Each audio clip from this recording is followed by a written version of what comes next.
ফিল্মি বকবকে আপনাদের সবাইকে স্বাগতম। বকবক লিস্টে আজকে অ্যাড হতে যাচ্ছে শাকিব খানের বরবাদ তাহলে কি কপি করলো অ্যানিমেলকে। তাছাড়া স্টোরিতে ডিরেক্টর কি দিচ্ছে হিন্ট, এর সাথে থাকছে হিট 3 নিয়ে কেন হচ্ছে এত প্রশংসা, কি ঝলক দেখালো নানি। তাহলে প্রথমেই আসি বরবাদের কাছে। প্রথম আমি যখন এই মুভির টিজারটা দেখি, সত্যি ভাই পুরোই মাথা নষ্ট। বিশেষ করে শাকিব খানের লুক, স্ক্রিন প্রেজেন্টেশন পুরোই আগুন। মানে কি ভাই, এইরকম শাকিব খানকে তো আমরা দেখতে চেয়েছিলাম। তাছাড়া যিশু সেনগুপ্তর 6 সেকেন্ডে নিজের ক্যারেক্টারকে এমন ভাবে প্রেজেন্ট করেছে যাতে বুঝতে বাকি নেই অন্যান্য 8-10টা বাংলা সিনেমাকে অনায়াসেই হার মানাবে বরবাদ। এখন কথা হচ্ছে অ্যানিমেলের কপির ব্যাপারটা শুনতে একটু বেশি কানে পাচ্ছে, তাই না? বাধারই কথা ভাই। একটা মুভি প্রমোশনের স্ট্র্যাটেজিটা আপনাকে বুঝতে হবে। যেমন অ্যানিমেলের স্ক্রিনের সাথে সামঞ্জস্য রেখে এই মুভির হাইপটা বাড়ানো, এটা মুভি হাইপ তোলার একটা প্ল্যানিং মাত্র।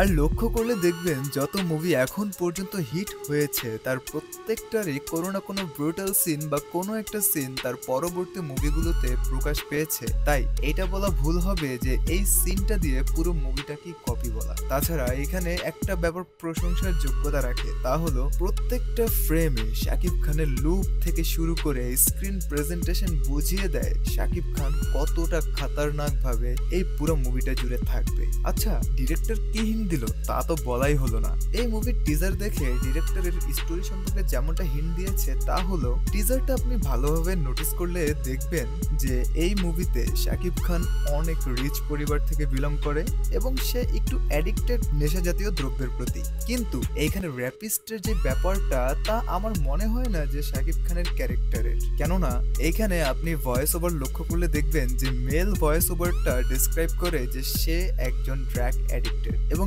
এরপরে ফিমেল ভয়েস ওভার আবার ডিসক্রাইব করে যে সে একজন র্যাপিস্ট।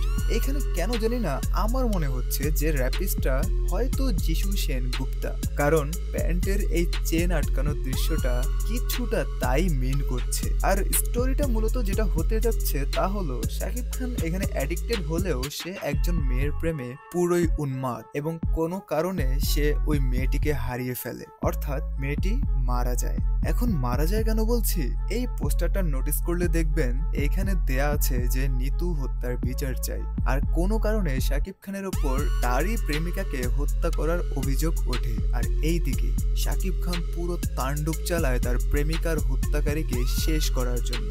এখন এটা তো আমার প্রাথমিক ধারণা, তাও আবার বরবাদের টিজার দেখে। এখন দেখা যাক স্টোরিতে কি হয়। তাছাড়া ভাই শাকিব খান এবং মেহেদী হাসান হৃদয় সত্যিই প্রশংসার যোগ্য, কারণ সামান্য টিজারে তারা যা প্রুভ করেছে তাতে বোঝাই যায় সিনেমায় তো তাণ্ডব চালাবেই শাকিব খানের বরবাদ।